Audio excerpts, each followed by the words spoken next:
detectar las moscas. Después conseguir frascos Gerber. Vean, por aquí tengo algunos frascos Gerber. Permítanme tantito.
Vean, pueden hacer frascos como este. Es un frasco Gerber. Aquí tiene su tapa. Y esos que se ven ahí son pupas y moscas. Entonces, esto se hace con gasa, como los tapones que hacen para microbiología, ¿no? Esos taponcitos. Bueno, pero en grande. Entonces, vean, este es un medio casero, donde hay plátano y hay extracto de levadura.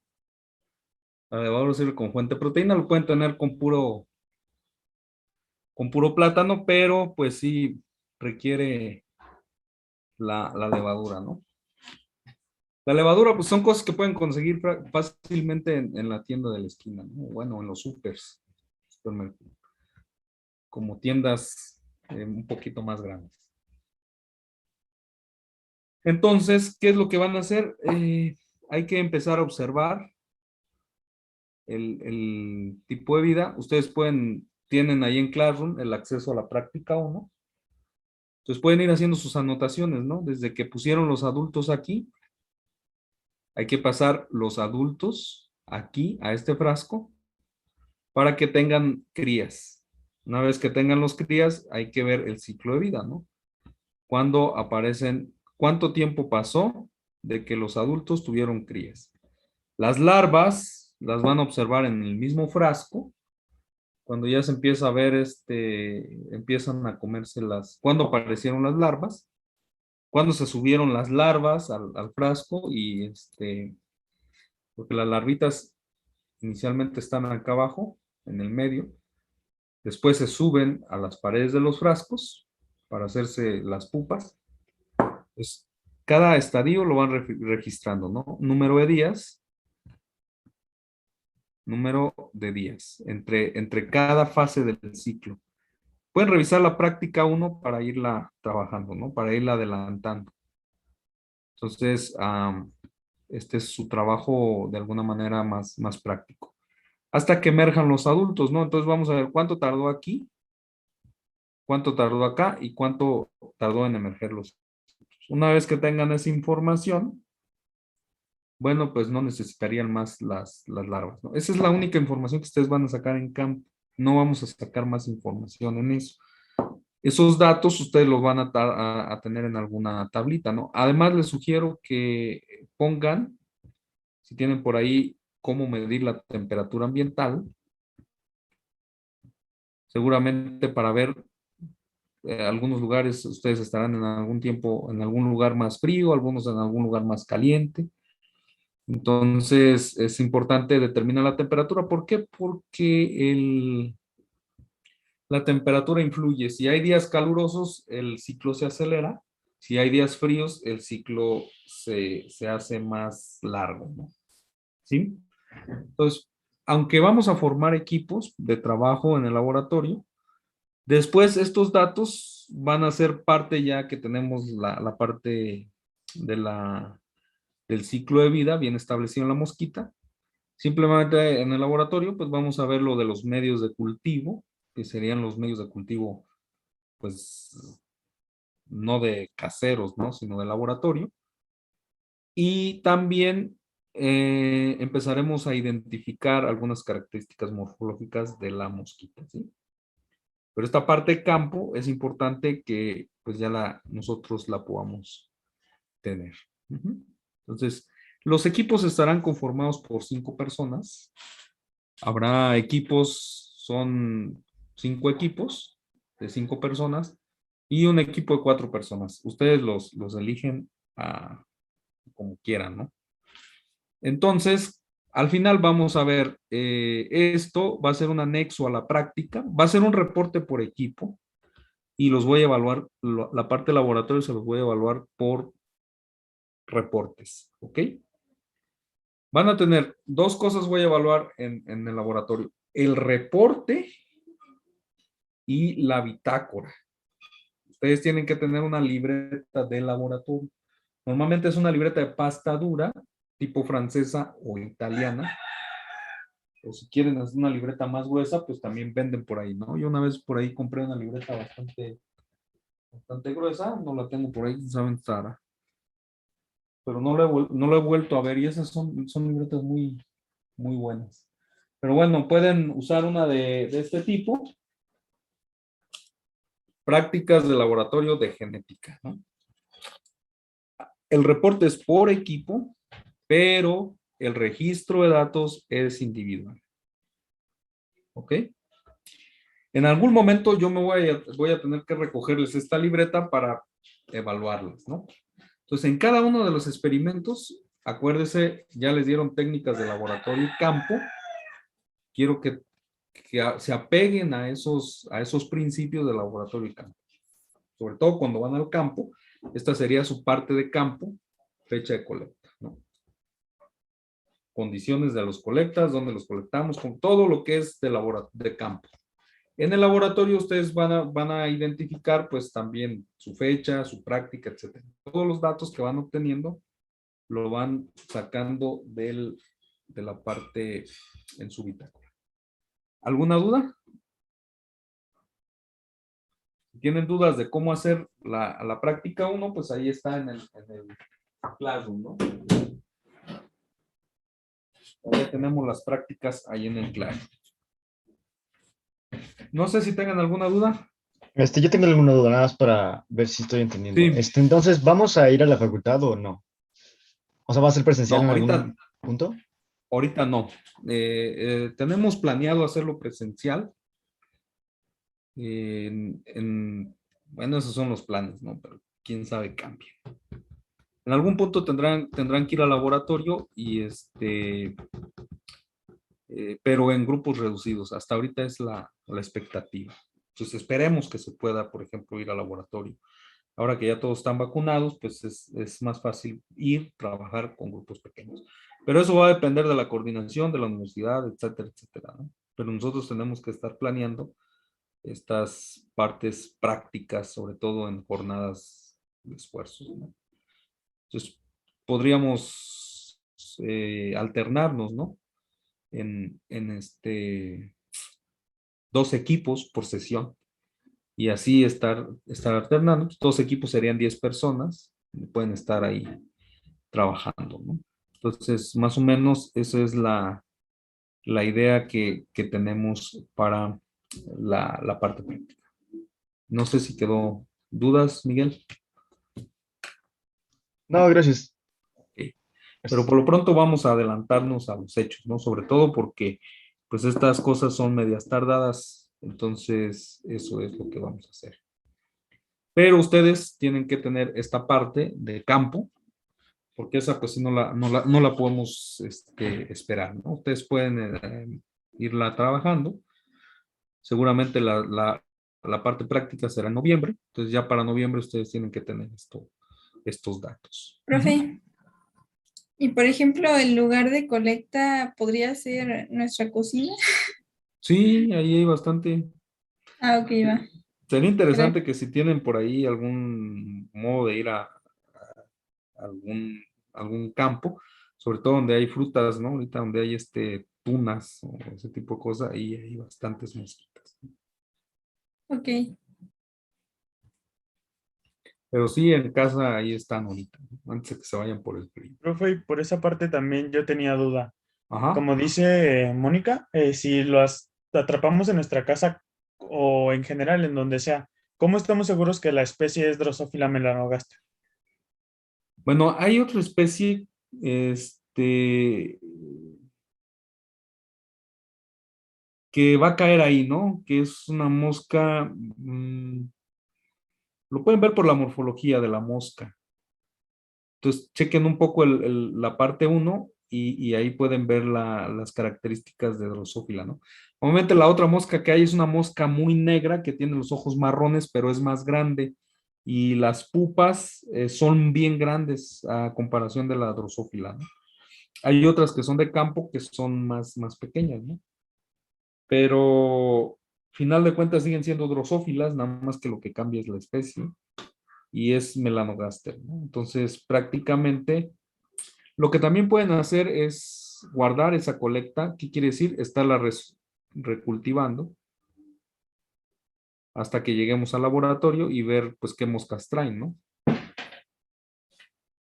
O sea, cada 14 días, cada 14 días hay que pasar estas mosquitas que ya están aquí, vean, ahora ya andan saltando, las pasa uno a un frasco nuevo con esto. Y eso es lo que hay que hacer para estarlas recultivando.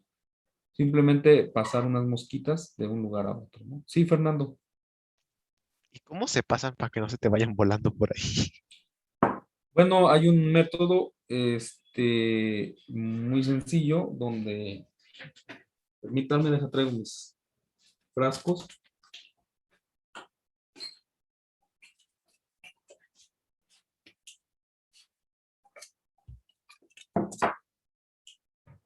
Vean, a ver si puedo hacerlo aquí donde todos vean. Voy a poner algunos formas para poder alcanzar esta parte, ¿no? Ahí está ya. Ahí están bien. Okay. Tenemos dos frascos, uno con moscas y otro sin mosca, ¿no? Ustedes le dan si se bajan, hay que quitar el tapón. Claro, se les van a escapar, vean. Lo ponen arriba y todas empiezan a subir. ¿Sí observan? Hay que tener, este debe tener también otro tapón. Entonces, ya que se acabaron de pasar, las tapamos, ¿no? Con el otro tapón. Y aquí tienen ya sus mosquitas. ¿Sí las ven? Ahí andan brincando. Sí, sí, profe. Bueno, supónganse que este fue mi medio de cultivo, ya las tengo. Lo quito. Entonces, este frasco no tiene medio de cultivo. O lo que pueden hacer también, si no quieren estarla recultivando, una vez que tengan esto, las ponen en un frasco y las meten al congelador para que se mueran. Y ahí las aguardan en una bolsita, ya en una bolsita etiquetada, con la localidad, etcétera, etcétera. Ya se evitan de estarlas recultivando para llevarlas al laboratorio ya muertas. Que eso es lo que yo voy a hacer con las cruzas, ¿no? Entonces, una vez que tengo esto, aquí está mi otro frasco con medio de cultivo, hago exactamente lo mismo. Este frasco, imagínense que tiene medio de cultivo, lo que voy a hacer es exactamente lo mismo. Y voy a empezar a bajarlas, así, ¿no? Ya los tengo, vean, dosados. Pues solamente los voy a bajar a golpes, ¿no? Y ya tengo mis moscas en el medio nuevo de cultivo. ¿Sí ven? Ya están aquí. Sí, profe. Siempre apoyándose en un libro, ¿no? Hasta para eso nos sirven los libros. Entonces, no sé si tengan alguna duda. ¿Sí, José? Ok, profe, esa parte ya me quedó clara, pero también quería preguntar, como ahorita estaba transportándolas, ¿significa que vamos a cultivar, si se puede decir así, más de una generación filial? O sea, digamos que las que atrapamos, a partir de esas, las que se puedan seguir cultivando hasta el día que lleguemos al laboratorio. Si las quieres cultivar como para tener una destreza en que no se te contamine el medio, estar ahí jugando con ellas, está bien. Si no las quieren cultivar, solamente este frasco se supone ya tiene 14 días, entonces quiere decir que ya hay mucha mosca ahí volando. Esas mosquitas las pasan a este frasco sin medio de cultivo, las meten al refrigerador, ahí las dejan aproximadamente al congelador, las dejan aproximadamente como unas 15, 20 minutos, van a estar bien heladas, bien muertas. Entonces, una vez que se mueren, las ponen en una bolsa con su respectiva etiqueta y ahí las dejan, o en un sobre. Es mejor en un sobre de estos para que no se lastimen, ¿no? Un sobre de estos. Los sellan y ahí las dejan hasta que vayamos al laboratorio, ¿no? No les pasa nada. Sí, José. Ya era la misma pregunta, nada más no había bajado la mano. Ok. Entonces, si quieren cultivarlas, es muy bonito, ¿no? Estarlas ahí sembrando. Bueno, a veces es fastidioso, ya estamos fastidiados de estarlas cultivando, pero son necesarias, ¿no?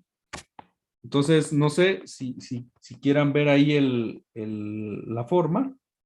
Y con esas mosquitas nos van a servir para poder identificar algunas características en el laboratorio. Allí mismo en la práctica viene más explicado cómo hacer el medio de cultivo.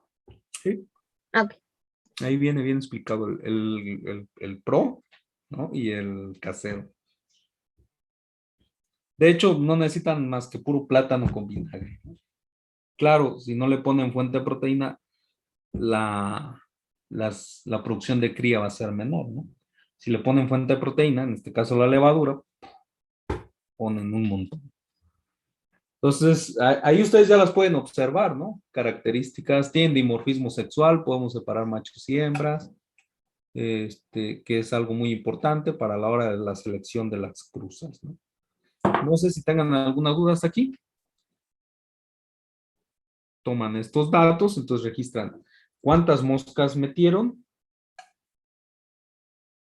Esperamos una proporción machos y hembras de 1:1 y cuentan el ciclo de vida, ¿no? Cuando empezaron a ver las larvas se ven porque empiezan ahí empiezan a comer, a los huevecillos, unos cositas muy blancas que se empiezan a poner en el medio de cultivo y entonces ahí empieza el ciclo, ¿no? Entonces, cuando las sembraron, etiquetan y de ahí empiezan, cuando aparecieron los huevos, esos puntitas blancas, lo que le llaman las querezas, ¿no?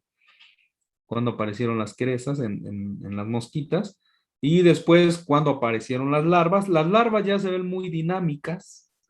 Va a haber larvas de primero, segundo y tercer estadio, que esas no las vamos a poder identificar.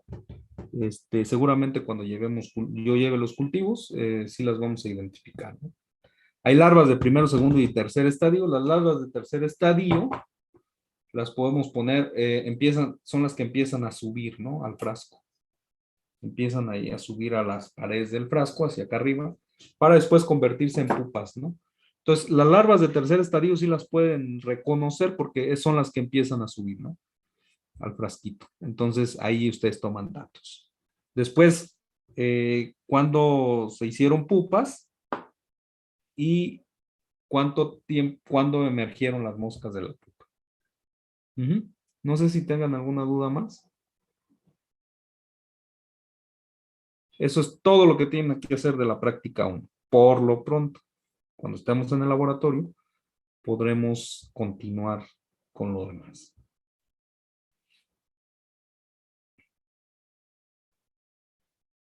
Esperamos ya para esos días de laboratorio, pues ya haber terminado lo de la teoría para que ustedes se puedan dedicar totalmente al laboratorio. Formen sus equipos, son lo que pueden hacer, formen sus equipos y pues se pueden ir poniendo. Recuerde, cada uno debe tener una bitácora. Su bitácora y su reporte va a ser la evaluación del laboratorio. Bien, para las otras prácticas, esta sería para la práctica 1. Para la práctica 2, que sería la de las cruzas, y la práctica 3,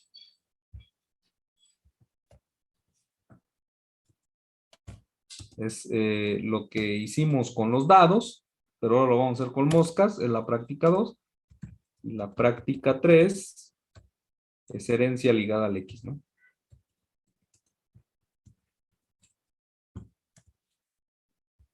Mendel. Entonces hay una doble mutante que nosotros por acá tenemos, que sería dos características, ¿no? Color del cuerpo. Serían color del cuerpo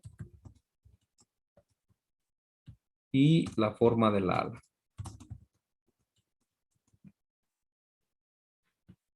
Esta es para herencia ligada a Mendel, ¿no? La de 2, la práctica 2, color del cuerpo. Vamos a tener entonces, para el color del cuerpo va a ser el silvestre, normal, en el alelo E, que es el alelo ébano, y el alelo recesivo es ébano. Y la forma de la ala, vamos a tener el locus de Pem, de Pem, Stumpy, alargada, y la forma de Pem, que es Dumpy. Entonces, está la ala, pues, por ejemplo, la forma normal es una ala oblonga, ¿no? Y la ala Dumpy es una ala que hace una forma de escotadura, ¿no? Así.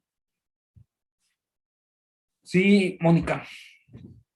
Y si, por ejemplo, de pura casualidad no sale alguna de alas vestigiales y no se pasa al frasco vacío porque no puede volar, No, si esa detectan no pasa. No, sí se pasan, se suben a las paredes.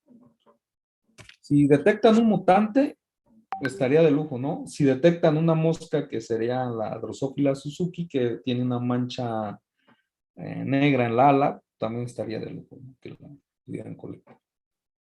Si ven algo raro, pues lo pueden cultivar aparte, ¿no? Para sacar líneas puras. Esta ala Dumpy solamente la podemos ver ya cuando tienen mucha experiencia en el manejo de la mosca o en el laboratorio. La otra sí es fácil diferenciarla porque el cuerpo es amarillo como brillante, es normal. El ébano es un cuerpo oscuro, entonces fácilmente las pueden identificar. Entonces vamos a ver el encadenamiento de la herencia de dos genes autosómicos, el locus ébano y el locus Dumpy. Si le sale una vestigial por ahí, que yo perdí las vestigiales, que era la práctica con la que hacíamos epistasis por la cuestión de la pandemia, el medio, como no tiene agar, a veces es se pone medio aguado, medio líquido, y esas caminan, ¿no? Por no poder volar. Pero bueno, entonces tenemos, lo que yo voy a hacer es cruzar una hembra, una línea pura, ébano, Dumpy, por una mutante, doble mutante, ébano, Dumpy, ¿no?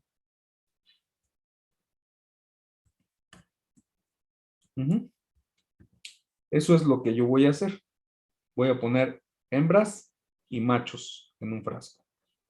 Después, lo que voy a hacer es las mosquitas o la progenie resultante va a ser híbrida, a lo que vamos a llamar la F1. Esta F1 yo la voy a colectar en frascos. Voy a hacer un frasco por equipo para que cada equipo pueda tener su material intacto. Todas las moscas resultantes de aquí yo las voy a poner en una bolsa, bueno, en un frasco de estos, las voy a meter al refri y ahí se van a morir congeladas. Una vez que se congelen, las pongo en un sobre y ya tendrán su material de la F1. Bueno, no todas. De aquí voy a escoger parentales, híbridos, para obtener mi F2.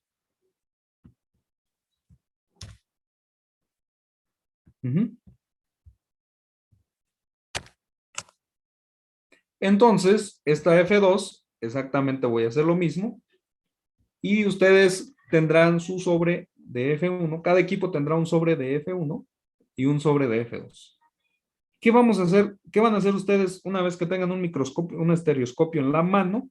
van a identificar los fenotipos y a contar la progenie. Ujú. ¿Y quedó claro o no? Perfectamente podemos estar 10 personas en el laboratorio guardando la sana distancia, trabajando para conteo de mosquitas. Con todas las medidas preventivas, ¿no? Entonces ustedes harán un reporte muy similar a lo que hicieron con los dados. Prácticamente ya tienen el reporte. Ya nada más se buscan mejorar en los comentarios que les hice. Y solamente sustituyen sus datos de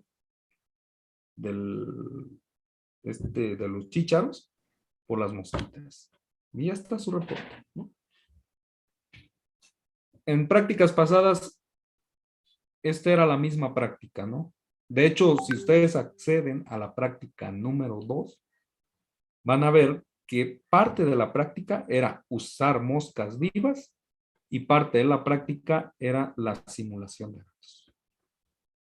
¿Sí? Ahorita ya no va a haber simulación de datos, eso ya lo hicieron, que me gustó mucho más en la parte teórica, porque veía mucha confusión a la hora de explicar tanta cosa de datos, ¿no? O sea, como que todavía no alcanzan a visualizar los datos y entonces al último se terminaban confundiendo con los datos simulados y los datos prácticos, ¿no? Van a hacer exactamente lo mismo, una prueba de chi cuadrada y todo lo que ya hicieron. Entonces, prácticamente no se les va a hacer gravoso, ¿no? Ese es un reporte por equipo. Ujú. Bien. Entonces, no sé si tengan alguna duda hasta aquí. ¿Qué es lo que van a contar? ¿Cuántas son normales con alas normales? ¿Cuántas son normales con ala dumpy? ¿Cuántas son ébano con alas normales? ¿Y cuántas ébano dumpy? Ujú. Es todo lo que van a hacer. Pero ustedes ya van a estar entrenados en una práctica 1 para identificación de caracteres morfológicos en la drosófila. Prácticamente ya no nos van a llegar, contar y vamos, ¿no? Entonces, de manera muy, muy rápida. Se puede hacer, sí. Ay, perdón. Una pregunta. Edith. Entonces, para la práctica 1, 2 y 3, ¿en cada una de ellas se hace reporte por equipo? Sí, Ah, ok. y en la 4 también. En Ok. la 4 todo es por equipo, ¿no? Ujú, Solamente cada uno de ustedes va a tener sus bitácoras, ¿no? ujú. Sí, sí, sí. Está bien. Todos tienen Gracias, sus profe. bitácoras, ¿sí? ¿No? De qué. Esto es fácil. Antes, como no teníamos acceso al laboratorio, ahorita hay en caso de que no nos den acceso al laboratorio, pues estos conteos los tendrán que hacer ustedes en su casa. Sí se puede. Esta es la complicada, ¿no? La dumping, necesitan un poco más de entrenamiento. Pero sí, antes se hacía en casa, ¿no? Y se podría contar bien las mosquitas. Pero seguramente no. Ahora podemos ir al laboratorio con una buena gestión y poderlos contar. Normalmente antes estos pasos los hacían los estudiantes, yo nada más les daba las cruzas, los estudiantes hacían lo demás en F2, ¿no? Que eso era lo que se tiene que hacer, o tienen que hacer ustedes.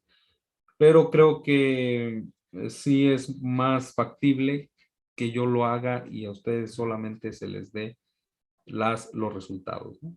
Seguramente es más provechoso. Bien, entonces la práctica 3, que sería herencia ligada al cromosoma X, ¿qué vamos a cruzar? Una hembra de ojos blancos por un macho de ojos rojos. ¿Sí? Entonces, para la práctica 3 vamos a cruzar una hembra de ojos blancos por un macho de ojos rojos. Vamos a hacer exactamente lo mismo. Entonces, los voy a cultivar en un frasco. Esta sería mi F1, ¿no? Esta F1 igual la voy a cosechar y se las voy a poner en una en un sobrecito, ¿no? Así.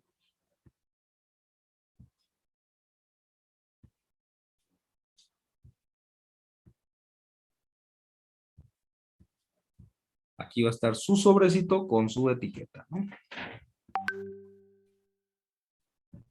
¿Qué es lo que lleva la etiqueta? Genotipo y fenotipo de los parentales, fecha de la cruza y la F que corresponde, ¿no? La F1. Entonces, esta F1, ustedes ya saben la teoría, vamos a ver si se cumple o no la teoría. Entonces, esta F1 se va a cultivar nuevamente para la F2. Les digo, estos son procesos muy largos. De aquí a aquí son 14 días para obtener la F1. Para obtener la F2 son otros 14 días. Entonces estamos hablando de 30 días para esto. Entonces, esta F2, ustedes exactamente harán lo mismo. El reporte casi es igual, nada más hay que sustituir los datos. Y bueno, toda la parte teórica, ¿no? De lo que estamos analizando. No sé si tengan alguna duda hasta aquí, chicos. Creo que no, profe. Ahí están las prácticas en el Classroom. Obviamente, la práctica número 2, solo tienen que obviar la parte de Pisidium Sativum, ¿no? Que es la simulación de datos. Eso ya lo hicieron. Bien, no hay dudas. Esto es con respecto al laboratorio. Estas partes las voy a hacer yo para que ustedes solamente lleguen a contar lo que hay en el sobre. Es como cuando llegaban los reyes, ¿no? Te ponías ahí todo sobreseado. ¿Qué hay en el sobre? Entonces, esto es lo que vamos a hacer. Si no hay más dudas.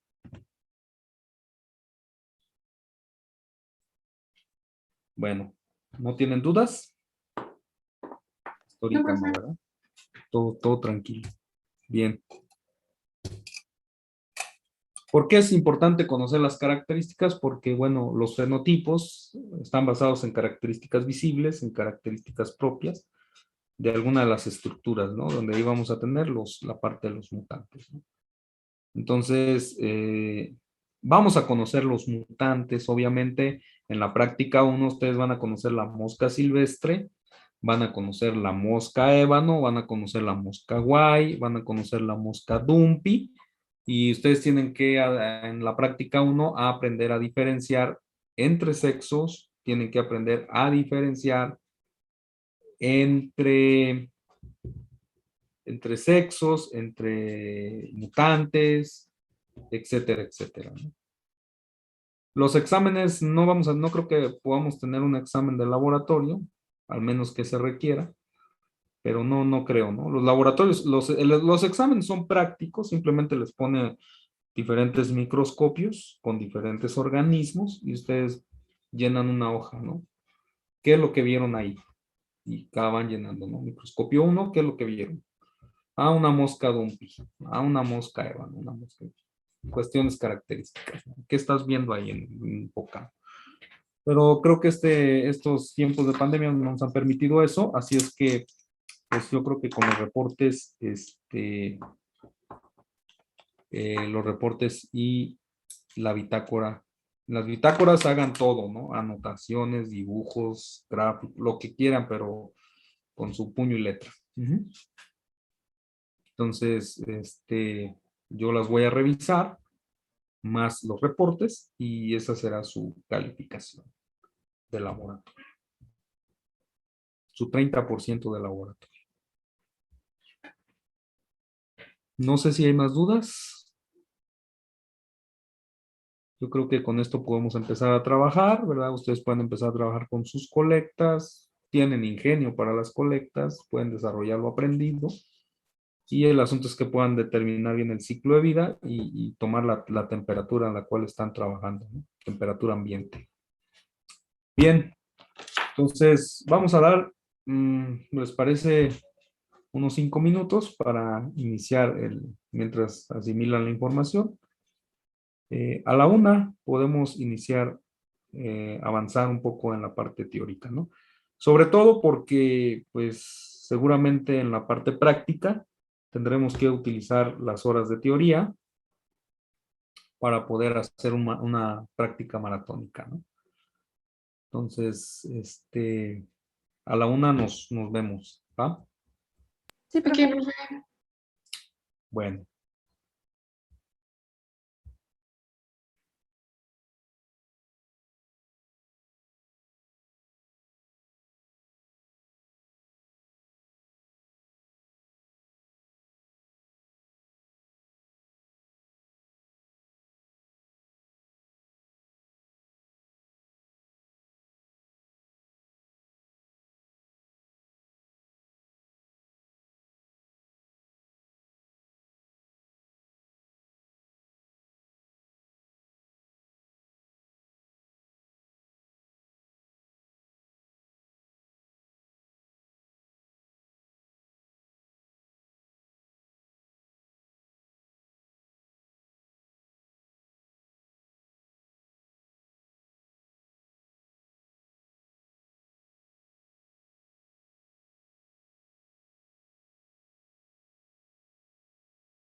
Bueno, ya estamos de regreso.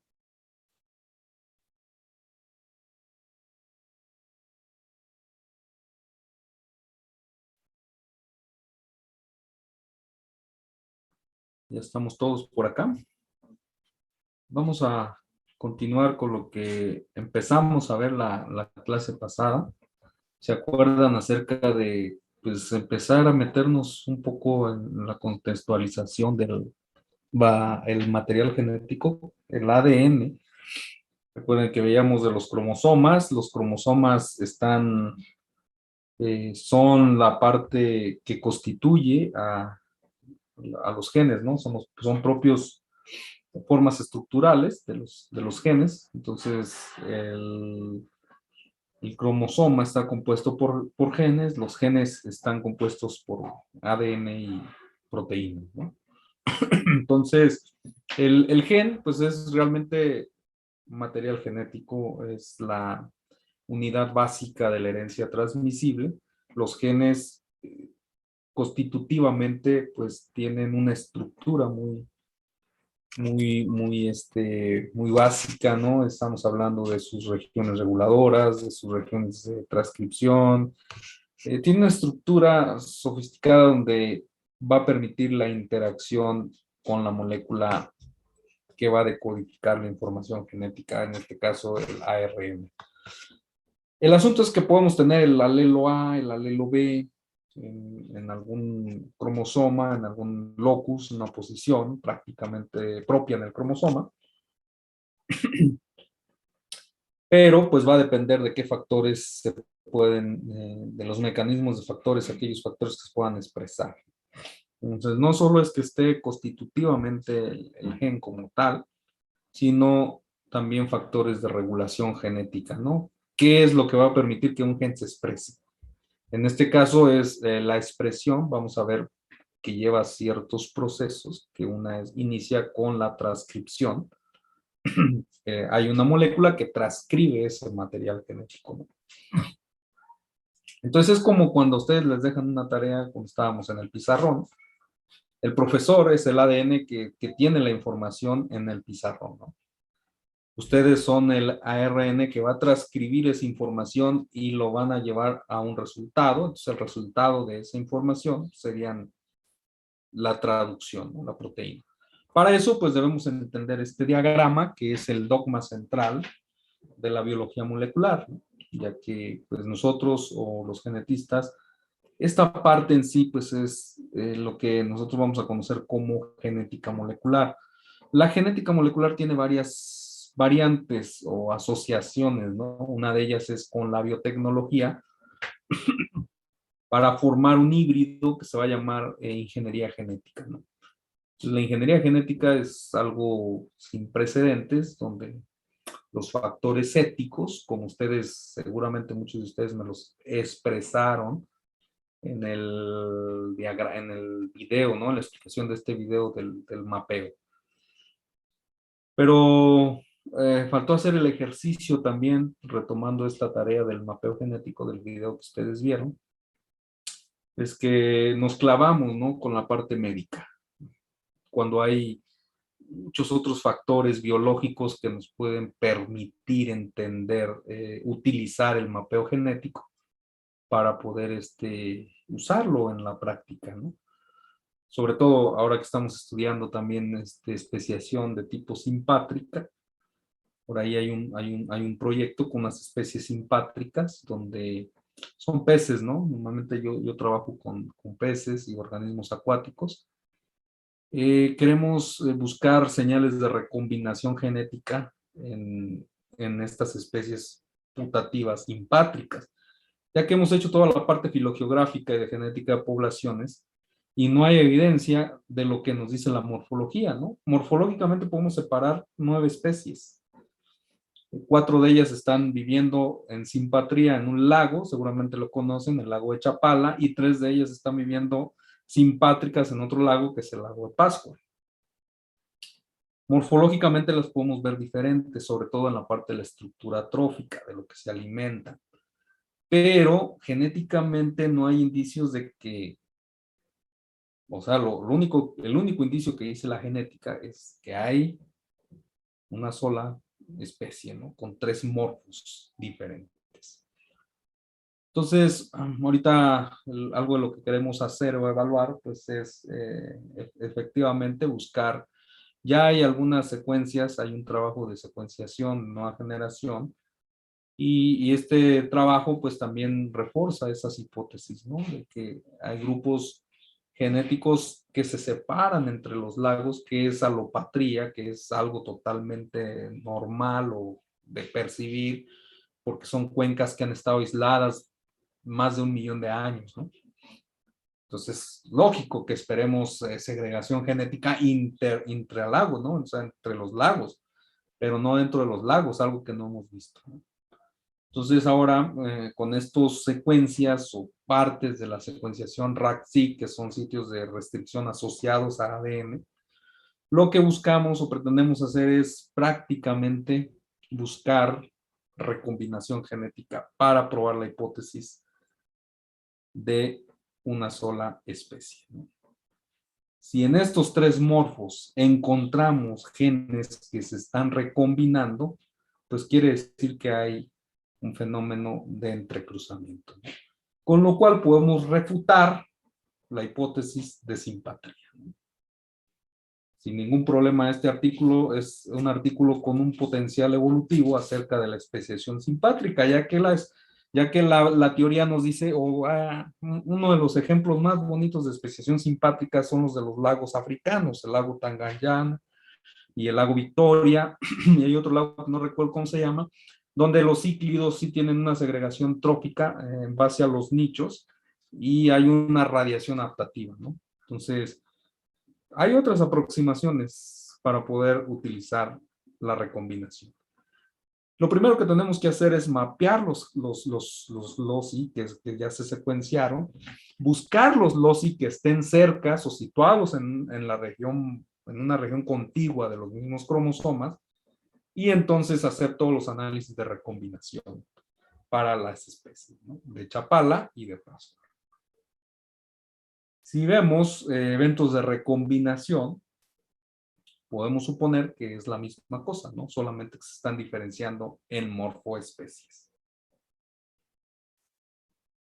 ¿Qué nos puede decir esto morfológicamente? Bueno, que hay algunas otras fuerzas que pueden manejar la diferenciación morfológica sin necesidad de manipulación de los datos genéticos, ¿no? O sea, que se diferencien genéticamente. ¿Qué pasará si no encontramos estos fenómenos de recombinación? Pues seguramente estamos hablando de un aislamiento reproductivo entre los lagos, ¿no?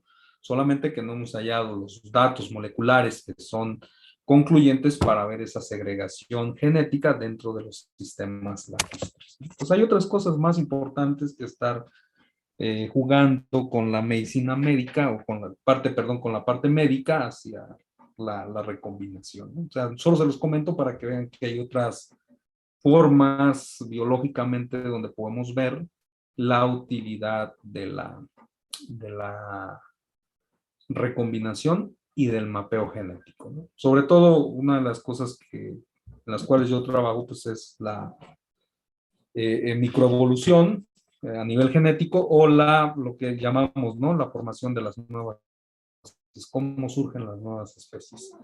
Entonces, utilizando herramientas de genética, secuencias o marcadores moleculares, podemos responder estas preguntas, ¿no? Entonces, solo para que tengan la idea de que se pueden hacer otras cosas, ¿no?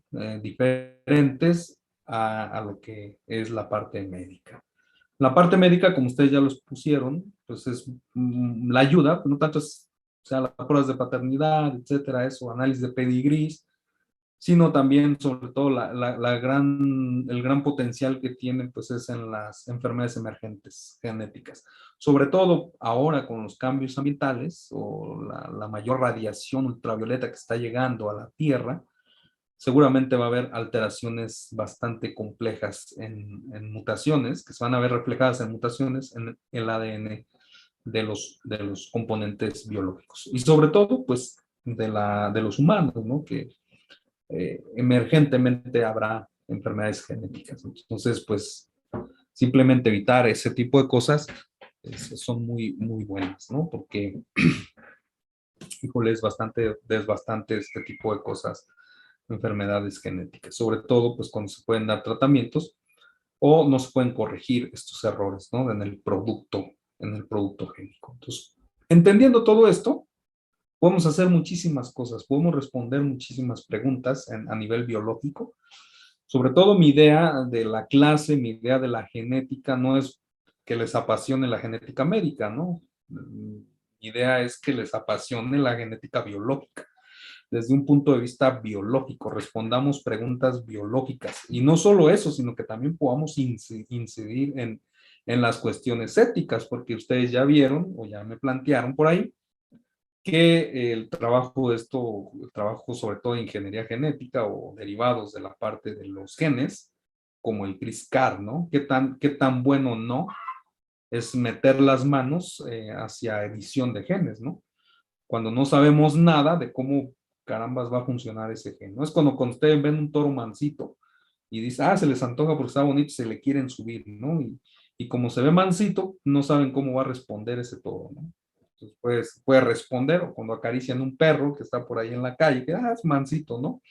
Y de buenas a primeras les muerde la mano. Entonces, no sabemos cómo responden esto. Entonces, la parte ética es la educación ambiental a nivel genético también, en cuestiones, perdón, de educación genética, es muy importante también que se realice, ¿no? Entonces, ¿hacia dónde, cómo influye, por ejemplo, en la radiación ultravioleta en las mutaciones y cómo las tendencias son a la aceleración del desarrollo de cáncer en piel? Entonces, hay muchas cosas muy interesantes que se pueden hacer, ¿no? Entendiendo todos estos fenómenos. Hasta la forense, ¿no? La identificación en algunas partes, en algunas áreas de la medicina, pueden ser muy bien aprovechadas este tipo de cosas, sobre todo en la forense, ¿no? En Estados Unidos es una práctica muy, muy común. DNA es ADN, transcripción, las tres formas de mensajero, es un diagrama muy, muy burdo, ¿no? Podemos tener algunos otros cambios, por ejemplo, es RNA, DNA, lo que hacen los virus, ¿no? Por retrotranscripción, forman de una molécula de RNA una cadena de cDNA o DNA complementario de una sola hebra y después sintetizan una hebra nueva para formar una hebra bicatenaria de ADN, después transcriben, ¿no? Pero de todos modos el paso es DNA transcripción. Los virus de RNA tienen que sintetizar retrotranscripción, hacen DNA transcribe, ¿no? Entonces forzosamente se ha quedado que la molécula de ADN es la que tiene toda la información, ¿no? La base de datos a nivel genético, ¿no? Entonces, si nosotros podemos entender lo que es una base de datos, es una base de datos como el INEGI, una base de datos de poblaciones humanas y de sus actividades, pues el ADN también es una base de datos de proteínas y factores de transcripción que van a servir para el funcionamiento de la célula, ¿no? Cada célula tiene su ADN, cada célula sintetiza su ARN, cada célula tiene sus ribosomas y cada célula hace este proceso, ¿no? Independiente. No hay una célula holgazana que no lo haga. Prácticamente la célula que lo deja de hacer, la mandan a apoptosis, se muere, ¿no? La mandan a que se muera. Entonces, esto es el flujo, el RNA, los virus de RNA que llegaron a cambiar el dogma central porque el flujo de la información era ADN, RNA, proteína. Entonces, ha cambiado el escenario de este modelito que nos enseñaban desde la secundaria, donde podemos ver virus de RNA, pero forzosamente tienen que sintetizar ADN a través de una retrotranscripción. Entonces, todo lo que se ha hecho en biología molecular es lo que el hombre ha captado de lo que hacen cada uno de los organismos, ¿no? Por ejemplo, la retrotranscripción, el RT-PCR, ¿no? Que conocemos en los laboratorios, es lo que hacen exactamente los virus. RNA, cDNA, cadena complementaria, transcribe. Entonces, DNA transcribe a alguno de los mensajeros, ¿no? Hasta ahorita no hemos visto transcripciones en ese sentido de mensajeros o de un tipo de RNA. El ADN es el ácido desoxirribonucleico y el ARN es el ácido ribonucleico, ¿no? Ambos se llaman así, ácidos nucleicos, porque fueron vistos en el núcleo, ¿no? El RNA es como una estrella fugaz, pues es algo que pasa por ahí fugazmente y hace su función y se desaparece, ¿no? Entonces, todo esto va a los ribosomas, el mensajero va a los ribosomas, el ribosomal es parte de los ribosomas y el tRNA pues también funge como una molécula que va a estar pegada en los ribosomas para poder hacer la complementación, el match entre el codón que se va a transcribir o que se va a traducir y el anticodón que tiene el mensajero. Tiene que haber el tRNA, el RNA de transferencia, match y se traduce. Traducción proteína, ojo, aquí ese era el modelito que teníamos, ¿no? Pero ahora sabemos, fíjense cómo fue evolucionando el concepto, ¿no? Del dogma central. Primero, sabíamos un gen, una proteína. Ahora sabemos que no, un gen no es una sola proteína, es una cadena polipeptídica, ¿no? Entonces, primero era un gen, una enzima. Un gen, una proteína, porque se dieron cuenta que no solamente los genes producen enzimas, sino también producen otras proteínas, ya que las proteínas no solamente son enzimas. No sé si han oído hablar ese refrán, ¿no? Que dice que todas las enzimas son proteínas, pero no todas las proteínas son enzimas, ¿no? Por ahí hay otro tipo de enzimas estructurales, enzimas de transporte, como la hemoglobina. Entonces hay enzimas con muchas funciones. Por ahí son como 7 funciones, 7 tipos de enzimas, de proteínas. Entonces, primero creíamos que el DNA producía una proteína porque asociaban una enzima porque se asociaba a la enzima con una proteína. Pero después se dice, bueno, no todas las enzimas son proteínas. Perdón, no todas las proteínas son enzimas. Sí, todas las enzimas son proteínas, pero no todas las proteínas son enzimas. Cuando empezaron a ver una de las moléculas de transporte, ¿no? La hemoglobina o las betas globinas, que son una familia multigénica. Todas esas familias multigénicas están codificados en familias de genes, ¿verdad? Entonces tenemos familias que hacen cosas similares o se parecen en las funciones que tienen. Ahora sabemos que una proteína tiene diferentes estructuras, ¿no? La estructura primaria, la estructura secundaria, la estructura terciaria, cuaternaria, y cada uno de estos va siendo un factor muy importante porque ahora nos vamos dando cuenta que un gen puede transcribir a una parte de la enzima, ¿no? Por ejemplo, la nitrato reductasa, que es una enzima muy importante en los hongos. Los hongos metabolizan nitrato a nitrito y después a amonio para poder absorber el amonio, ¿no? La forma más abundante del nitrógeno en el suelo es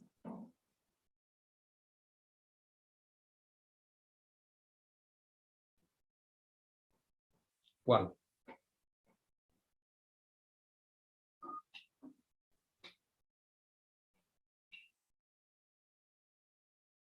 ¿No? Nitrato. ¿Amonio? No. Es el nitrato. La forma más abundante de nitrógeno en el suelo es el nitrato. ¿Han visto ustedes el ciclo biogeoquímico de los... ¿Ya llevaron ciclos biogeoquímicos o todavía no? ¿No han visto ciclos bioquímicos? Ecología 2. ¿Sí? Bueno, ahí en Ecología 2, no sé. ¿Perdón? No, que se supone, o sea, sí. Bueno, vamos a recordar un poco. El amonio es la forma que asimilan, la forma asimilable, vaya, de los microorganismos y de las plantas, por ejemplo, ¿no? Son nutrientes. Pero es muy dinámico el ciclo del nitrógeno. Entonces, la forma más abundante de nitrógeno en el suelo es el nitrato. Entonces, el NO3, ¿no? Está en un ion nitrato, vaya.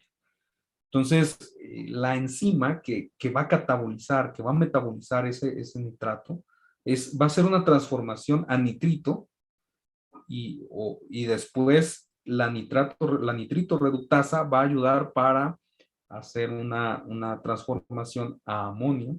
Y por otro lado hay una enzima que va a catabolizar de nitrato a hipoxantina. Y ahí esa nitrato reductasa está ensamblada, o sea, está codificada en 5 loci. 5 loci son los que arman esa proteína, la nitrato reductasa. No es un solo loci. Está conformada por 5 loci, y 5 loci están configurando esa enzima.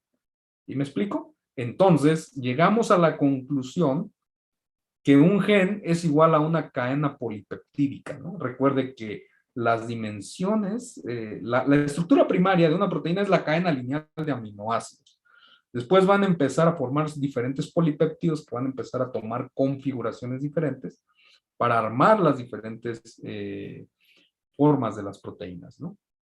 Bien, entonces, pues esto de una proteína es bastante ambiguo. Habríamos dicho que un gen va a ser el encargado o responsable de generar un polipéptido para la funcionalidad de la proteína, ¿no? Entonces, cuando vean, todo esto es importante porque cuando veamos mutaciones, vamos a ver cómo este sistema está tan bien protegido, ¿verdad? Está tan bien protegido que las mutaciones no llegan tan fácilmente a los sitios, a aquellos genes que van a transcribir para los sitios activos de las proteínas, ¿no? Para que la proteína no pierda su función. Le das a la proteína en el sitio activo y la molaste, ¿no? O sea, en el sitio catalítico se acabó la proteína, la funcionalidad de la proteína. ¿Recuerdan cómo surgen los nuevos genes? Con la teoría de Susuno-Ogno. Entonces, esa ténganla muy presente porque nos va a ayudar a entender estos factores. Bien, ¿no tienen alguna duda con esto? No, pues no. Solamente era una forma, ¿no? De poder explicar el dogma central de la biología molecular. Bien, entonces vean, los ácidos nucleicos están conformados por lo que se llaman nucleótidos, ya lo dijeron ustedes. Estos nucleótidos son componentes de una base nitrogenada que puede ser adenina, guanina, citosina, timina y uracilo, ¿no? Perdón. Está unida a un grupo fosfato, aquí lo tenemos, a un azúcar y a un grupo fosfato. El azúcar puede ser ribosa,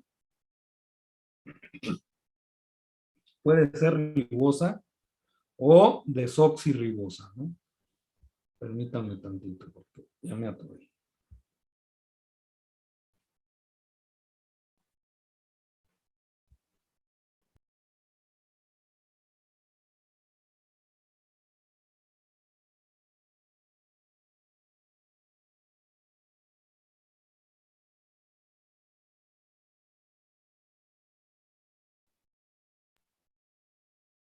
Bueno, entonces estábamos hablando que el azúcar puede ser ribosa o desoxirribosa. Aquí lo tenemos, ¿no? Entonces, este azúcar, esta es la composición del material genético. No vamos a andar mucho en ello porque pues esto ustedes se supone que ya lo saben. Entonces, esto es lo interesante, ¿no? Esto es lo interesante aquí, es cómo se da la herencia, ¿no? Ahora vean, siempre las características de los hijos se parecen más a los abuelos que a los padres. Entonces, la idea del material genético se va a transmitir de generación en generación. Este sería la F1 de este señor y este sería, este sería la F2, ¿no? Entonces, la idea del material genético que se va a transmitir, vean, aquí tenemos los gatitos y sus respectivos fenotipos, ¿no?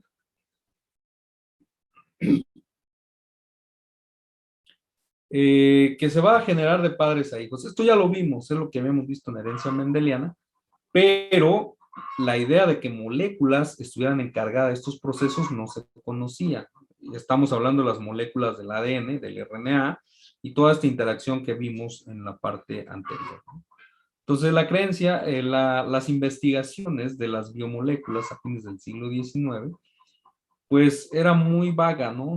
No se conocía a ciencia cierta, pues, cómo se daban estas características molecularmente hablando. Desconocíamos. El mismo Darwin desconoció las bases moleculares de la herencia y por mucho tiempo se creyó que las proteínas eran las encargadas de la transmisión de las características de una generación a otra, ¿no? Entonces el material genético estaba asociado con las proteínas porque era lo que se podía observar. Pero, pues esta famosa ya fotografía 51, que fue la molécula que mostraba la doble hélice, que posteriormente pues fue presentada por Watson y Crick, ¿no? Entonces, ¿cómo surge estas formas? Entonces, lo que nosotros conocemos o conocíamos hasta ahora en el curso que hemos estado haciendo es la segregación independiente y transmisión. La segregación y la transmisión independiente que fueron los hallazgos propuestos por Gregorio Mendel.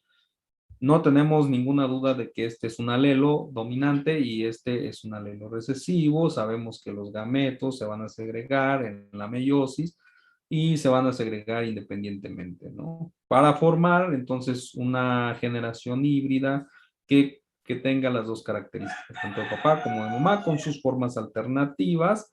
No tenemos ninguna duda que al cruzar híbridos vamos a obtener una segregación para dos genes 933A1, ¿no? Esto ya lo sabemos.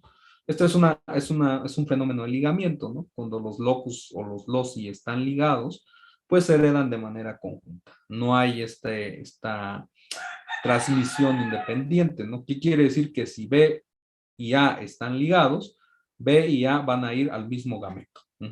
Eso es exactamente lo que dice la teoría del ligamiento. Bueno, pues todo esto, nosotros ahora vamos a ver estos alelos. El alelo A es SGTAG, ¿no? Es una secuencia muy corta para fines didácticos. El alelo B, TTAGAT. Esto ya lo estuvimos viendo la clase pasada. Entonces, ahora no vean a los alelos como este recuadro, véanlos como estas letras. Cambiemos el chip hacia dejar de ver lo macro, lo físico, los alelos, el A, el B, el C, y empecemos a ver ahora letras. Entonces, cuando ustedes hagan una sopa de fideo de esas de letritas, pues se van a acordar todo esto, ¿no? Entonces, seguramente cuando uno estaba pequeño empezaba a separar las letritas y a formar nombres y a formar patrones, etcétera, etcétera. Entonces, ahora también exactamente vamos a hacer lo mismo, pero con la secuencia que nosotros vamos a obtener. El alelo A tiene esta secuencia, el alelo B tiene esta secuencia, ¿no?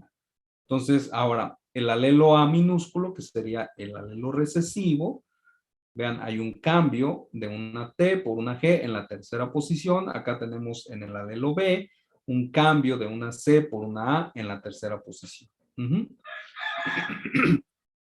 Bien, entonces esto nos va a ayudar a entender que se van a segregar de manera igual, ¿no? O sea, la segregación y la transmisión independiente. Dice que cualquiera de estos, independientemente de la forma que tenga, va a estar segregándose y transmitiéndose de manera independiente en los gametos. Entonces, ahí está, ¿no? Este gameto tendría BA solamente, entonces aquí está la secuencia, y este tendría B minúscula, A minúscula, ¿no? Que tendría los alelos recesivos. ¿Cómo podemos ver nosotros los alelos? Bueno, por una secuencia. Podríamos verla si obtenemos la secuencia lineal de los nucleótidos. Podríamos obtenerlo también por electroforesis en gel, basado en que este alelo va a tener un tamaño, un peso molecular diferente al alelo A dominante, ¿no? Uno va a ser más pesado, el otro va a ser menos pesado. Eso va a depender de la composición de las bases que tenga cada uno de los alelos, ¿no? Pero entonces nosotros podríamos hacer una extracción de ADN por electroforesis. Podremos hacer una identificación a través de una PCR, de una reacción en cadena de la polimerasa, buscando esos alelos específicos. Y entonces podremos tener patrones de bandeos por los tamaños de los alelos. De esa manera podemos sacar nosotros los alelos. O directamente secuenciar esos patrones, esas bandas obtenidas en la electroforesis, las podemos secuenciar y obtener la secuencia física, ¿no? Palpable del del material genético y vamos a ver los cambios que puede haber en esos alelos. Entonces tenemos que la generación filial 1 va a ser una generación híbrida donde va a tener ambos alelos, ¿no? Entonces aquí vamos para el alelo A, va a tener en la tercera posición una G o una T. Bueno, no una, sino las dos, va a tener G y T. Entonces aquí va a tener M, M significa que va a tener una C o una A. Entonces, esto es la parte híbrido, ¿no? Una vez que nosotros tenemos el híbrido, podemos cruzar, hacemos un tablero de Punnett, aquí está, ¿no? Los diferentes gametos que se van a segregar. Entonces, nosotros vamos a tener este resultado, ¿no? Cada una de estos, pues, van a ser las formas gaméticas. El gameto que tiene el locus dominante de A y el locus dominante de B, tendrá esta secuencia, ¿no? Para el locus A tendrá G y para el locus B tendrá una A. Este tendrá el alelo dominante de A, pero el alelo recesivo que contiene una C en la tercera posición para el locus B. Y así sucesivamente, ¿no? Entonces aquí tenemos los 4 tipos de gametos y si nosotros hacemos estos cruces, pues vamos a obtener lo que ya vimos la clase pasada. ¿Tienen alguna duda con esto? No, profe, todo bien. Entonces, hagan el ejercicio, ¿no? Hagan el ejercicio de estos, pueden hacer una genealogía, tomar una de las genealogías que hemos hecho y hacer este ejercicio, ¿no? De poner las letritas hipotéticas, ustedes invéntense los alelos para que puedan jugar con este tipo de segregaciones genéticas, ¿no? Sobre todo del ADN. Bueno, pero esto es de manera muy, muy bonita, ¿no? ¿Qué va a determinar otros factores? Que se exprese A, que se exprese B, pues van a determinar muchos factores, ¿no? O sea, seguramente ustedes se están preguntando por qué es un alelo dominante y por qué el otro recesivo. ¿Qué factores en la regulación de la expresión genética van a permitir que cuando están los dos alelos juntos en el ADN se exprese el dominante, ¿no? ¿Sí se han preguntado eso? ¿O no? Sí. Entonces, bueno, a nivel genético, si tenemos dos alelos, aquí están, un individuo heterocigoto para un locus, aquí puede tener, imagínense un locus, ¿no? Aquí el K. Esta K puede ser G o puede ser T. ¿Qué factores genéticos hay para que se exprese G y no se exprese T? Esos son los mecanismos de la regulación genética, ¿no? Hay varios factores y uno de ellos es el factor epigenético, ¿no? Lo que nosotros vamos a conocer como la impronta genética. La impronta genética es simplemente el silenciamiento de genes, ¿no? O sea, prácticamente una copia se apaga, ya sea la de papá o la de mamá. Y entonces esta copia ya no hace ruido, ya no hace expresión, ¿no? Entonces, hay diferentes formas en las cuales un alelo dominante, ¿qué es lo que le va a decir a la célula que se exprese este alelo dominante, ¿no? Y no que se exprese el alelo recesivo. Que el alelo recesivo solamente se va a expresar en condiciones de homocigosis.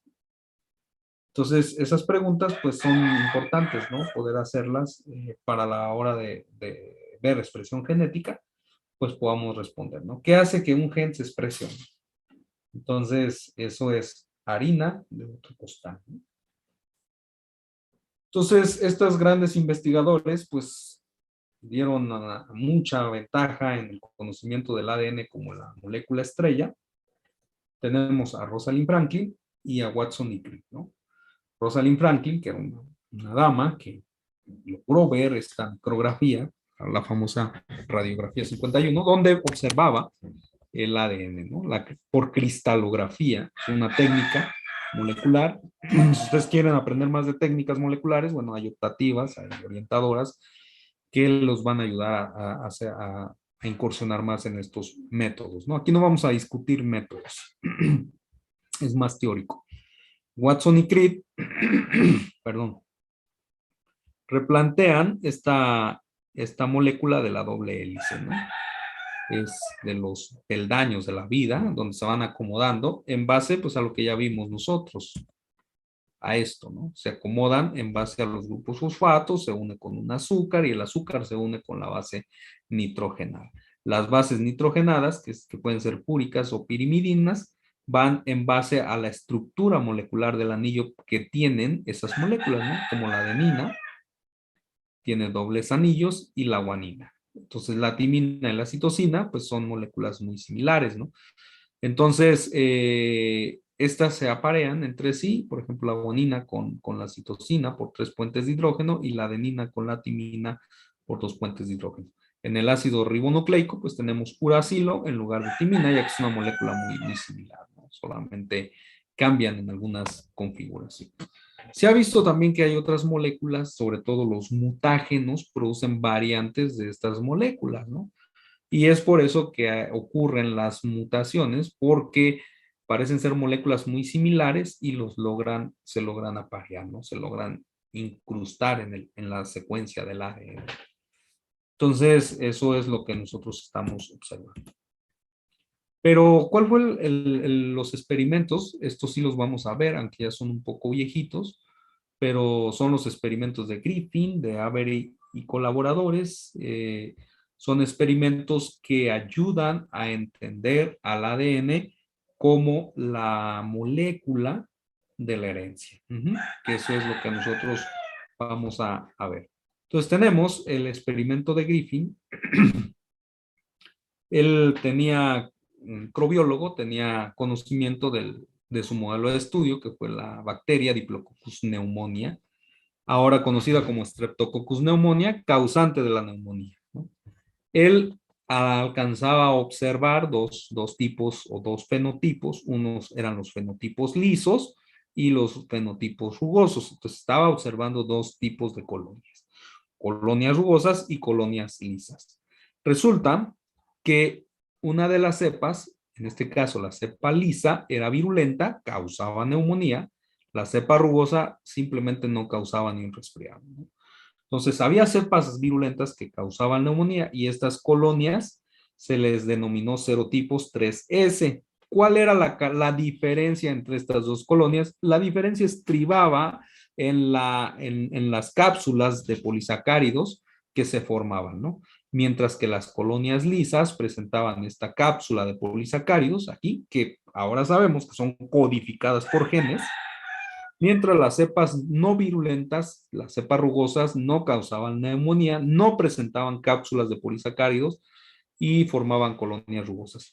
Este era un buen modelo, ¿no? Para poder entender los patrones de herencia. Otra cosa muy importante que surge aquí es la forma de ver al ADN, ¿no? Que no solamente es la molécula de herencia, sino que también es una molécula que va a recombinar, ¿sí? Va a formar híbridos o moléculas híbridas, lo que ustedes ya saben, lo que vieron, ¿no? En recombinación genética en bacterias, prácticamente. Entonces tenemos estas cepas. Este fue el modelo que él planteó para determinar que había una herencia, ¿no? O sea, a la hora de interaccionar bacterias que tenían la cápsula de polisacáridos con bacterias que no la tenían, podrían hacerse cepas virulentas. Lo que vio él es un evento de prácticamente transformación, ¿no? Un evento de transformación en bacterias. ¿Qué fue? Entonces, a partir de estos experimentos previos, pues los experimentos que el background, la bitácora que tenía de conocimiento Griffin, pues era que solo las bacterias virulentas inducían neumonía, ¿no? Podría hacerlo en humanos o en las ratas o en ratones de laboratorio. Si se inyecta al ratón con bacterias virulentas muertas o bacterias vivas no virulentas, la enfermedad simplemente no se produce, ¿no? Sí, esa es la esencia que tenía del conocimiento. Bueno, pues a este tipo se le ocurre un experimento bastante sencillo, bastante bonito y bastante replicable. Ustedes pueden hacerlo en el laboratorio, el experimento de Griffin. Digo, no sé si podemos hacerlo con neumonía o no, pero bueno, sí se puede hacer con sus productos génicos. Bien, entonces aquí tenemos, este era lo que se sabía, cepa rugosa no virulenta, se inyecta en ratón, el ratón vive, por lógica, ¿no? Cepa lisa, que era virulenta, se inyecta en el ratón muere. Cepa lisa, que se mataba por calor, se inyectaba aquí, el ratón vive. Eso ya lo sabemos, ¿no? La idea interesante de Griffin fue esta. Estos son sus controles, ¿no? Él se le ocurrió, dice, bueno, vamos a ver qué pasa si yo mato a las células lisas por calor, ¿eh? Y las inoculo conjuntamente con las cepas rugosas no virulentas. ¿Y qué creen que pasó? Pues murieron. Murieron, se murieron, ¿por qué? A ver, ustedes ya vieron transformación en bacterias, ¿qué pasó ahí? Pues el ADN que se encargaba como de darle la virulencia a las cepas lisas, pues entraron en las cepas rugosas. Entonces, exacto, a la hora de matar a las células por calor, a las células virulentas, dejaron desnudo al ADN, lo dejaron expuesto ahí. Entonces, al entrar en contacto con las cepas rugosas, se da un evento de transformación. ¿Sí ven por qué una transformación? Porque es mediada por un ADN exógeno, estaba ahí libre, ¿no? El ADN libre, ¡pum!, recombina con las cepas lisas y ¿qué creen que le pasa toda la capacidad virulenta, ¿no? Si a ustedes les gusta la microbiología y sobre todo la genética en las bacterias es sumamente muy bonita. Por ahí en uno de las preguntas viene una literatura de conjugación. Espero que por lo menos lean la discusión, ¿eh? No que lean los materiales y métodos, eso es lo de menos. Lean la introducción y la discusión. Eso es donde van a aprender, ¿no?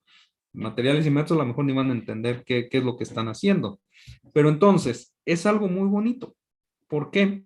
Porque entonces estamos viendo un fenómeno de recombinación. El ADN recombina. ¿Qué quiere decir esto? Bueno, los voy a dibujar, ¿no? Tenemos el ADN virulento, ¿no? Aquí está la cepa. Esta es una bacteria que tiene su ADN. Voy a ponerla con otro color. Realmente me gustan estos experimentos, me divierto mucho con ellos porque, vean, no necesitamos armar grandes cuestionamientos, ¿no? O sea, grandes montajes de experimentos, sino solamente saber el experimento y poderlo replicar, ¿no? Algo muy sencillo que dijera, bueno, esto se le hubiera ocurrido a cualquiera, ¿no? Pues no se le ocurrió a cualquiera, solamente se le ocurrió a Griffin. Y eso lo catapultó al Salón de la Fama. ¿Alguna vez habían escuchado de Griffin? ¿Sí? Bueno, entonces ya ven, es famoso. Entonces, eso es famoso, ¿no? Tenemos aquí el ADN y tenemos otro ADN exógeno. Aquí tenemos el ADN. ¿Qué pasa cuando están en contacto estas bacterias? Bueno, por algún mecanismo, estas bacterias, este ADN ingresa aquí y wow, ¿no? Vamos a tener un ADN recombinante. Y esta es la grandiosa esencia del ADN, ¿no? Que pueda recombinar. Aquí están todos los genes de virulencia, ¿no?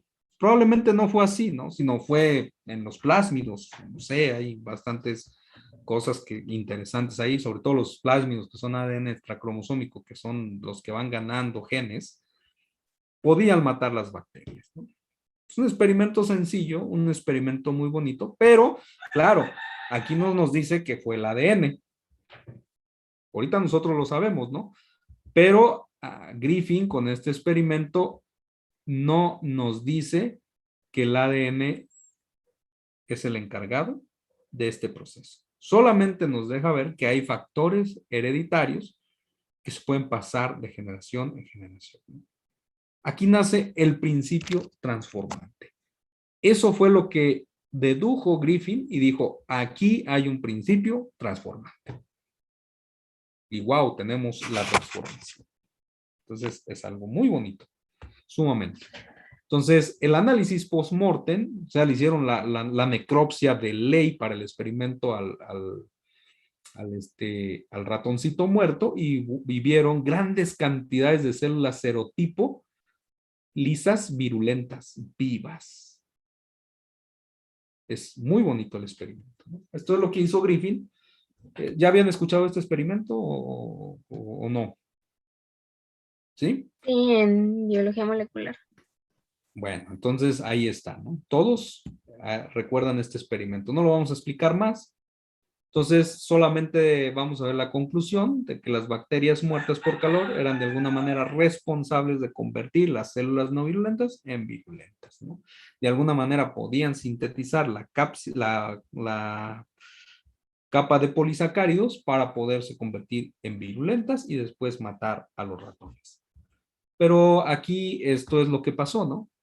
Células lisas, muertas por calor, el calor lo que hace es liberar el DNA, este DNA pues puede recombinar, ¿no? Entonces tenemos, este es el proceso de recombinación del ADN genómico, que puede integrar ADNs exógenos dentro de su genoma. Y esto, los genomas están llenos de ADNs exógenos, ¿no? ¿Han oído hablar del experimento de Avery, MacLeod? A ver, ¿quién me lo explica?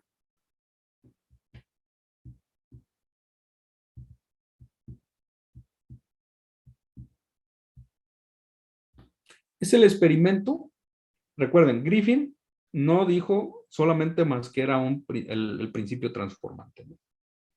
Pero Avery, MacLeod y McCarthy demuestran que es el ADN, el ácido desoxirribonucleico, el encargado de la transmisión de la herencia, ¿no? ¿Cómo lo hicieron? Replicaron el experimento de Griffin y demuestran que el ADN es la molécula responsable de la transformación que vio Griffin. Aquí tenemos las células rugosas se inoculan en ratón, el ratón vive. Las células lisas se inoculan en ratón, el ratón muere. Pues ellos hacen un experimento en el laboratorio donde las células tratadas con calor, las células lisas tratadas con calor, no muere el ratón. Las células tratadas con calor, inoculadas con las células rugosas, el ratón muere. Hasta aquí nosotros tenemos el experimento de Griffin. ¿Qué hicieron ellos? Bueno, ellos hicieron un experimento in vitro donde dijeron, bueno, ¿son las proteínas? ¿Es el ADN o es el ARN? Entonces, tenían tres candidatos, lo que ya se sabía de las proteínas, el ácido nucleico y lo demás, ¿no? Entonces, tenemos tres candidatos importantes para ver quién es el que hace el flujo de la información genética. ¿Qué dijeron esto? Bueno, vamos a tratar estos componentes, los vamos a tratar con DNAsas, los vamos a tratar con RNAsas y los vamos a tratar con proteasas. Es simple. Si el principio transformante es lo que dice el experimento, si el principio transformante en el ensayo es de origen proteico, entonces quiere decir que a la hora de combinar las proteínas, o sea, de poner proteasas, quiere decir que podemos inyectar al ratón y el ratón va a vivir. ¿Por qué? Porque ya eliminamos las proteínas, ¿no? Pero ¿qué pasó cuando inyectaron proteínas? Pues simplemente el ratón murió. ¿Qué pasó cuando inyectaron las DNA, las DNAsas o las enzimas que trasquilan ADN? Bueno, pues quiere decir que el ratón vivió, ¿no? Entonces, eliminaron a las proteínas, al RNA y al DNA. Eso los pusieron en un juicio y dijeron, bueno, vamos a ver, si al agregar proteasas, ¿verdad? Al agregar proteasas, el ratón vive, o en este caso el medio de cultivo que ellos estaban utilizando, porque también lo hicieron in vitro, pusieron las diferentes, todo esto lo replicaron en el laboratorio, toda esta señal la replicaron en el laboratorio, Y bueno, hicieron estas transformaciones, le agregaron calor, etcétera, etcétera, mezclaron células lisas, células rugosas. Todo lo que hicieron en ratón, lo hicieron acá, ¿no? Pero hicieron diferentes experimentos agregando diferentes condiciones. A uno le agregaron DNasa, a otro le agregaron RNasa y a otro le agregaron proteasas, ¿no? Y vean, en las donde agregaron RNasas y donde agregaron proteasas, se mantienen las células lisas y las células rugosas que estaban inoculadas, ¿no? Pero no había ese principio transformante, ¿no? O sea, estamos hablando de que se lleva a cabo la replicación, o sea, las células lisas muertas por calor vuelven a la vida al estar en contacto con las células rugosas, pero con el componente activo intacto, ¿no? ¿Qué pasa cuando le agregan DNasas? Eliminan al ADN y solo crecen las células rugosas. ¿Qué quiere decir? Las DNasas no eliminaron el ADN de las células rugosas porque esas todavía estaban vivas y estaban de alguna manera protegidas por la bacteria, ¿no? Pero el ADN que estaba libre ahí, el cual iba a recombinar, pues fue eliminado, ¿no? Y entonces no encontraron señales de células transformadas. Aquí tenemos células transformadas, pero aquí no. Con esto quedó claro que el ADN es el responsable del principio transformante. ¿Sí? ¿Sí? ¿Sí era así o no? ¿Sí lo recuerdan así? ¿Sí? Ok. Sí. Bueno, este experimento también con virus demuestran también otra vez que el ADN, ¿no? ¿Qué hicieron? Bueno, aquí tenemos un cultivo de fagos con bacterias marcaron dos componentes, el componente nuclear y el componente proteico. Para el componente nuclear usaron un fósforo radioactivo que se iba a pegar en el ADN. Recuerden que el grupo fosfato es parte del ADN. El otro marcaron un azufre, sobre todo para marcar las cisteínas, que es un aminoácido lo que contienen azufres, marcan un componente de los aminoácidos, ¿no? Para marcar proteínas. Entonces, ¿qué hicieron? Bueno, marcaron estos cultivos bacterianos y bueno, ya sabemos, los fagos también inducen un tipo de lo que se llama transducción, ¿no? Mediadas por virus. Entonces, las transducciones son mediadas por virus y hay un intercambio genético entre las bacterias, pero está mediada por los virus.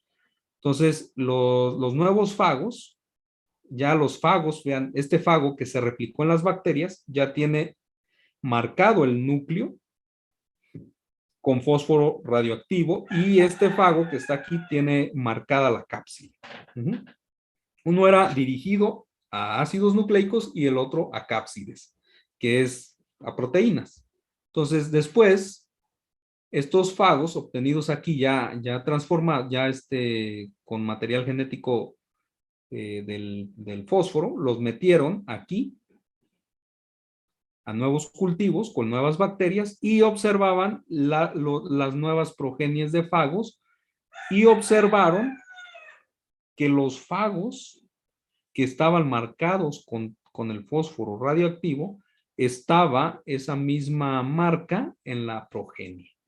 No así con estos virus que estaban marcados para proteínas, observaron solamente el marcaje en las cápsides restantes, pero las nuevas generaciones de fagos no estaban marcados con el azufre. Entonces, con esto se determina también que el ADN, el ácido nucleico, era responsable del flujo de la información genética, ¿no? ¿Alguna duda hasta aquí con estos experimentos?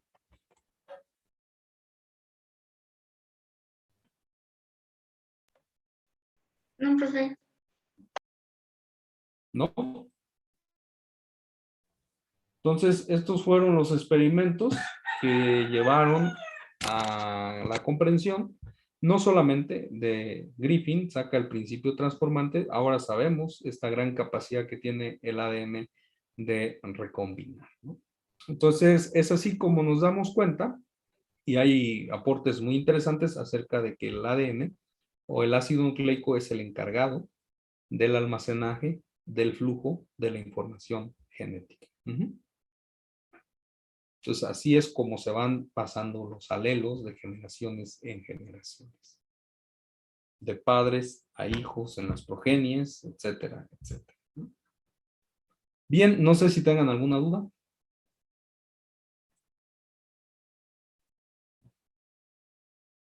¿No? ¿Todo bien?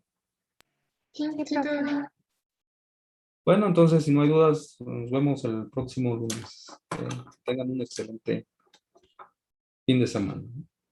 Muchas gracias, igualmente. Gracias, Hasta luego. profe. Igual. Gracias, profe. Nos vemos Gracias, profe. la próxima semana. Hasta luego, nos vemos.